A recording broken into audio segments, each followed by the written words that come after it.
नमस्कार दोस्तों, जय श्री कृष्णा, राधे राधे, श्री शिवाय नमस्तव्यम, हर हर महादेव। तो आप सभी को भैया दूज की हार्दिक शुभकामनाएं।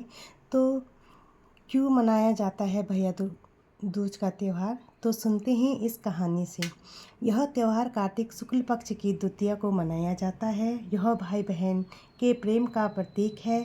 इस दिन भाई बहन के साथ साथ यमुना स्नान करना, तिलक लगवाना तथा बहन के घर भोजन करना अति फलदायक होता है। इस दिन भाई बहन की पूजा कर उनके दीर्घ आयु तथा अपने सुहाग की कामना कर हाथ जोड़कर यमराज से प्रार्थना करती है। इस दिन यमुना जी ने अपने भाई यमराज को भोजन कराया था, इसीलिए इसे यमदूत भी कहते हैं। इस दिन श्रद्धा भाव से स्वर्ण वस्त्र मुद्रा आदि बहन को देना चाहिए। तो सुनते हैं, प्यारी सी कथा है। सूर्य भगवान की स्त्री का नाम संज्ञा देवी था। इनकी 2 संतानें, पुत्र यमराज तथा कन्या यमुना थी। संज्ञा रानी पति सूर्य की दीप्त किरणों को न सहन करने के कारण उत्तरी ध्रुव प्रदेश में छाया बनकर रहने लगी।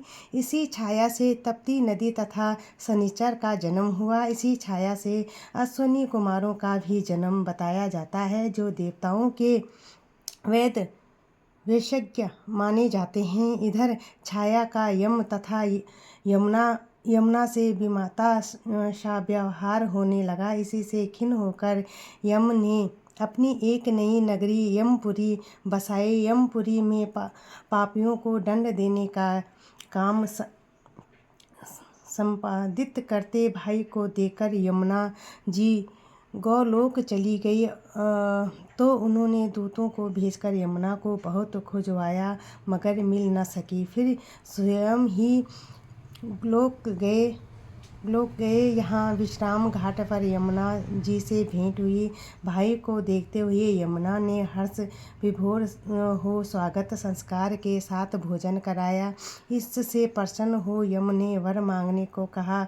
यमुना ने कहा, हे भैया, मैं आपसे यह वरदान मांगना चाहती हूँ कि मेरे जल में स्नान करने वाले नगर नारी यमपुरी न जया प्रसन्न बड़ा कठिन था। यम के कारण वर देने से यमपुरी का अस्तित्व ही समाप्त हो जाता। अतः भाई को असमंजस को देखकर यमुना बोली, आप चिंता न करें, मुझे यह वरदान दे कि जो लोग आज के दिन बहन के यहाँ भोजन करके इस मथुरा नगरी स्थित विश्राम घाट पर स्नान करें, वह तुम्हारे लोक न जाएं। इसे यमराज ने स्वीकार कर लिया। इस तिथि को जो सज्जन बहन के घर भोजन नहीं करेंगे, उन्हें मैं बांधकर यमपुरी को ले जाऊंगा और तुम्हारे जल में स्नान करने वालों को स्वर्ग प्राप्त होगा। तभी से यह त्यौहार मनाया जाता है। तो मेरी भगवान से यही प्रार्थना है कि कई भाई बहन नौकरी पे रहते हैं तो वो अपने बहन के घर भोजन करने नहीं जा पाते हैं। तो यमराज से भी मेरी यही दुआ है, उनको भी दीर्घ आयु और आशीर्वाद देना और वो आपके